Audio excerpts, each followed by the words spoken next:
video we want to look at Leishmania. Leishmania is a protozoan. It is a protist, right? It is a protista.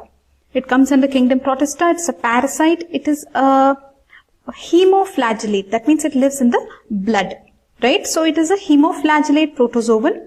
What is the, you have seen the classification of flagellate protozoans already, correct? In that you have seen intestinal and oral genital protozoans, and now we are coming to hemoflagellates. That means the protozoans that live in the blood and they are flagellated. Okay, so that is what you have to pay attention here. If you don't know this, you have to look at the classification of the protozoans, okay? First watch that video if you want. Otherwise, anyways, now moving on. Vector. So this is a vector-borne disease, Leishmaniasis. So it is called, the vector here is sandfly. This is a sandfly. Actually, it is smaller than mosquito, they are saying.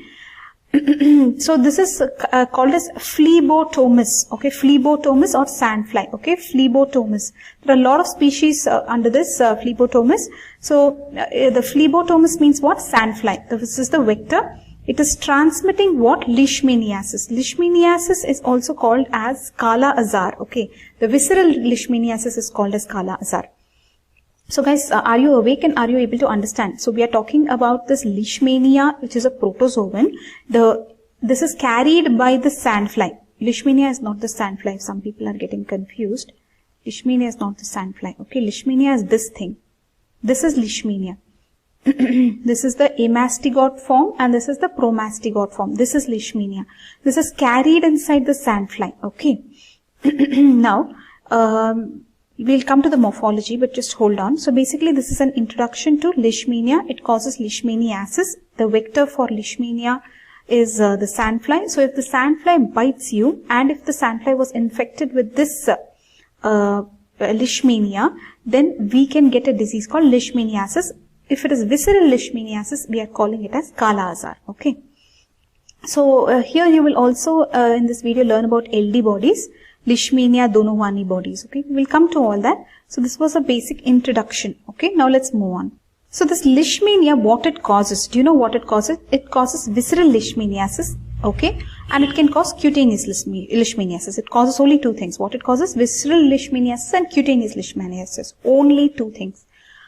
But again, what they are doing in old world, they are dividing it as visceral and cutaneous, and again in new world they are dividing it as visceral and cutaneous, because the species which are causing this exact diseases in different places is different. Okay, so but you have to focus only on this visceral Leishmaniasis for exam, this one. So you have to focus on visceral Leishmaniasis, Kala Azar or dum-dum fever, which is infecting the old world. Old world means they are calling like India and all that. Okay, new world means America. Okay, something like that you can remember. Though it is not that much only. Like other than India, there are a lot of other countries they are including in old world. Okay, so here this you have understood what old world or what new world is and all that, right? So basically in India, let us say in India, the visceral Leishmaniasis is caused by Leishmania Donovani. This is the most important thing for the exam. Okay, visceral Leishmaniasis they will ask, and they will ask you Kala Azar, and they'll ask everything about it. So you should know about this Leishmania Donovani. In this video we will look at only this. We will not look at the cutaneous part at all. Okay, we will look at only the visceral Leishmaniasis. It is also called as Kala Azar and dum-dum fever. Okay, because of the place. This dum-dum is a place in Kolkata. Okay, where they first observed this. Kala Azar because it causes some dark skin. Okay. There is also a post-Kala Azar dermal Leishmaniasis, PKDL, okay. So this is caused by Leishmania Donovani. So this entire thing you should know. Visceral Leishmaniasis of the old world, Kala Azar, dum-dum fever, post-Kala Azar dermal Leishmaniasis caused by Leishmania Donovani, okay. So this is how it looks. Cutaneous Leishmaniasis is caused by Leishmania tropica. This is also called as Delhi boil. So they can ask Delhi boil in the exam. If they ask Delhi boil, remember it is cutaneous Leishmaniasis, again of the old world. And it is caused by Leishmania tropica. So please remember this also. Leishmania tropica you remember. Okay. Now this new world Leishmaniasis. New world Leishmaniasis is again visceral and cutaneous. Visceral you have Leishmania Chagassi. which causes visceral leishmaniasis. Guys, pay attention here. So visceral leishmaniasis is called, in the New World, is caused by Leishmania chagassi, and the cutaneous leishmaniasis in the New World is caused by Leishmania mexicana, Leishmania brasiliensis, all this. Okay, so the name itself suggests to you America, South America at least here. Leishmania mexicana, Leishmania brasiliensis, Leishmania chagassi, all these are causing the New World leishmaniasis. Okay, what is causing the Old World leishmaniasis? Donovani tropica. The names are pretty typical of the place, right? Leishmania donovani, Leishmania tropica, which is the Delhi boy. This much you should remember. Okay. Now let's move on, guys.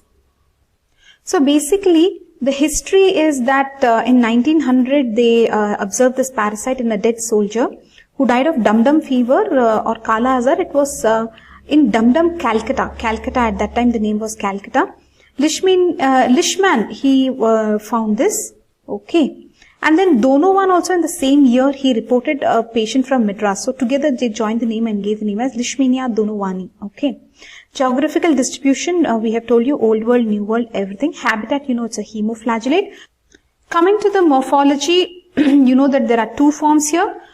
You have the amastigote form. Amastigote form means there is no flagella, and there is a promastigote form which has a flagella. There are just two forms. To make it easy for you, this Leishmania donovani has taken only two forms. It says enough, two forms are enough for me, but there are a lot of other forms in trypanosoma, etc., which is also a hemoflagellate. Now coming to the amastigote form, no flagellum, this is actually found inside the human beings.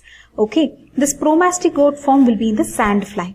You have seen the photo of the sandfly already, right? That is the sandfly. Inside that, this will be there. What is this? Promastigote. Okay. Now, amastigote form means what? Amastigote form means no flagella. Now, what in all other parts? There will be a nucleus. There is a parabasal body. There is a blepharoplast. Blepharoplast is from where the flagella comes. And the flagella which is inside the body is called as axoneme. However, there is no flagella here. So, just remember axoneme. Okay. Now, coming to the promastigote, look at the promastigote now. In promastigote, again you have the nucleus, and then you have the parabasal body, then you have the blepharoplast from which the flagella arises. The flagella part which is inside this promastigote is called as axoneme, then it comes out, it is called as flagella. Here there is no undulating membrane, etc. Okay. Now, these stain with what? These stain with Leishman stain and Giemsa stain. Leishman, Leishmania. So it stains with Leishman stain, Giemsa stain. Okay. Now this parabasal body and the blepharoplast, these two together are also called as kinetoplast, it seems. The parabasal body plus blepharoplast together are called the kinetoplast. Sometimes they are saying that at this blepharoplast there is a vacuole also, but we have not described it here. Okay. So that is the morphology of Leishmania donovani. So we are done with the morphology of Leishmania donovani. Now we will move on. We have to look at the life cycle, pathogenesis and lab diagnosis of Leishmania donovani. Let's get started with the details. So guys, so are you able to focus and understand that we have started off with Leishmania, which is a hemoflagellate.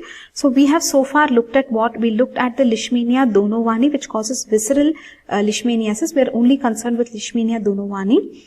And here we have seen the history of it, we have seen the geographical distribution, we have seen the morphology, we have seen the habitat. Now we are going to go to the life cycle, pathogenesis, then we will look at the lab diagnosis of this Leishmania donovani. Okay.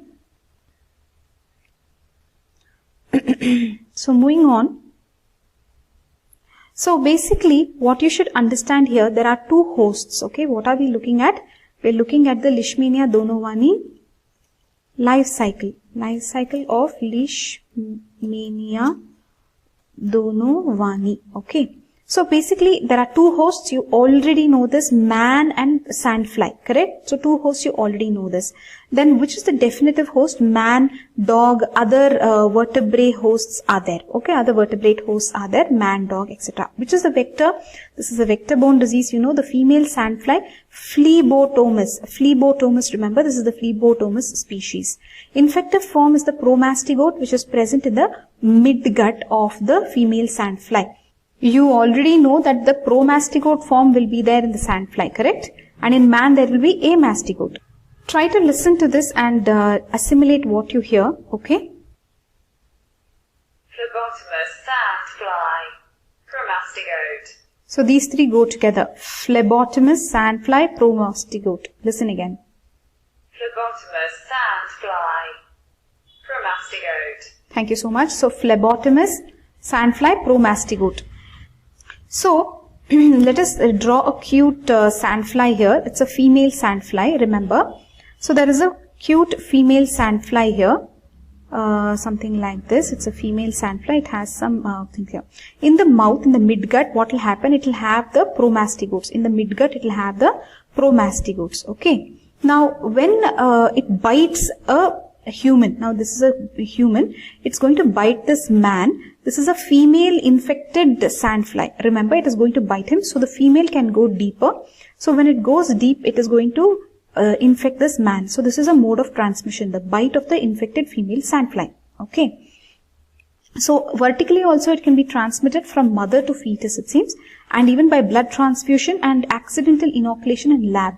So blood transfusion can actually transmit leishmaniasis. Can you imagine? Yes, because it is a hemoflagellate. It lives in the blood. So it is possible that from one man to another, it can go only by blood transfusion or mother to fetus. And accidental inoculation can happen in the lab, which you should take care. Now look at the life cycle hand drawn. Here's a man. The sandfly is biting him. Assuming that the sandfly was infected and it's a female sandfly, it is going deep and hitting the blood, right? This can also happen to a dog or any other vertebrate hosts. Now, the man or the other vertebrate host, they are acquiring the infection by the bite of a female sandfly. Then, let's take red.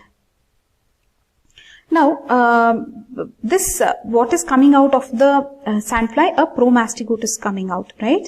Now, there can be regurgitation from midgut of the sandfly, or it can be directly discharged from the proboscis of the sandfly. However, whatever happens, this promastigote finally reached us. That is what is important. Now, inside this man, what happens? This promastigote becomes amastigote, because in our blood, what you see is amastigote.